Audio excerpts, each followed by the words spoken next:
Genes do not control your life. Your thoughts, perceptions, and beliefs reprogram your biology and behavior. How would my life change for the better if I would admit immediately when I was wrong about something or anything? What would happen if we humbled ourselves and took the consequences, especially on the big things? The end of a tough cycle is approaching. This is what it feels like for me. The collective is closing a cycle. It feels like there is a collective of us on a percentage of humanity that's closing a cycle. It feels like the end of an era. Adjustments are not required. I don't feel like we need to really do anything specific. We just need to realize that there's a cycle that appears to be closing, like something that might have felt hard or heavy. And what's interesting as I'm saying this is I would say that there are some people who feel like there's a hard cycle that's beginning for them. You know, it depends on your perspective, your belief systems, all of that, right? Don't let your past hold you back. Rise above the fray and clear out old energy. We are in uncharted territory. I really believe that is what's happening right now. In fact, every time when I say something that I've written in here and I get goosebumps, I'm like, oh my gosh, okay, that's true. For many years, we've been told that our biology is fixed, that what we're born with, our genetic expression, that's what we have. We've been taught that our genes are unchangeable and that reality just happens to us. We now know, because there's scientific discoveries that are proving otherwise. We know that our genetic expression is not fixed, right? There's probably a lot of people who still believe that, actually. And I think it's mostly in the Western world. We are very odd. We are odd man out in the way the rest of the world looks at our health, looks at our biology, the way we relate to plants and plant medicine and the earth, and how we ground and how we're these energetic frequencies, that our bodies are brilliant and we are connected to the grand scheme of everything. Our mind, our thoughts, our emotions and beliefs are shaping our biology and the reality that we live in. All of these things are shaping our reality. What if we hold more power than we were led to believe? That's the question, right? There's a thing that Dr. Bruce Lipton, when I first read The Biology of Belief, this is where I first heard about epigenetics. And epigenetics is the energy of your genes that lives above. Epi means above.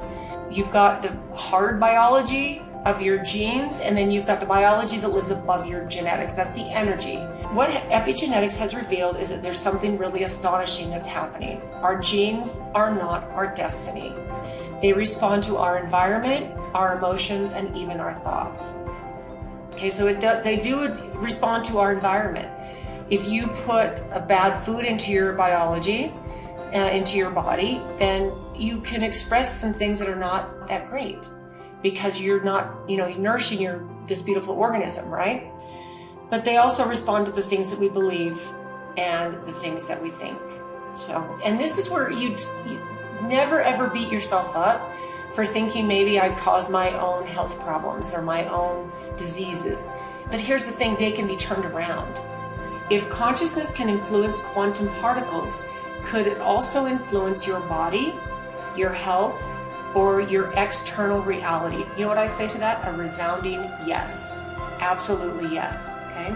What if the reality you experience every day is not something happening to you, but something responding to you? There's always that saying, I think it was Tony Robbins who said it, life is not happening to you, it's happening for you. But I actually like this just a little bit better, because I agree with that. I agree it's completely happening for you. Okay, if life is only a small fragment of a greater reality, what does that mean for how we should be living? Okay, think about that. What if death isn't an ending, but a transition into something greater? Again, yes, it's a transition. Now, another thing that really struck me when I was reading The Biology of Belief is the placebo effect, and also something that Dr. Bruce Lipton, I don't know if he coined this, but the nocebo effect. We've all heard of the placebo effect. People healing from fake pills simply because they believe they are receiving medicine. But this isn't just a psychological trick. It's a profound demonstration of the power of belief over our biology. A Harvard study on placebo surgeries found that people who underwent fake knee surgeries, where there were no actual procedure performed, recovered just as well as those who received the real surgery. Now, they actually got an incision. They believed that they'd gotten the surgery.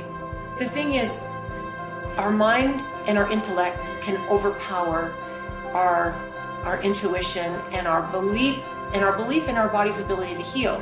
That intellect and all the programming and propaganda that we've gotten will still pound that piece of us that knows we can heal. So if you actually see something like an incision and you're healing from an incision, which was part of this placebo study, your belief is that you got it. You got the surgery and now your body's going to heal because now it's repaired or whatever the surgery was supposed to do, right? So if belief alone can heal the body, how many illnesses in this world are created by belief in disease? Ooh. Are you filling your mind with fear, doubt, and limitations? Or are you choosing to step into your power, to believe in your own healing, your own strength, and your own limitless potential? Because if your mind were this powerful, if your thoughts shape your genes, your body, and even the world around you, the only question left is this: what reality are you going to create next? That's it.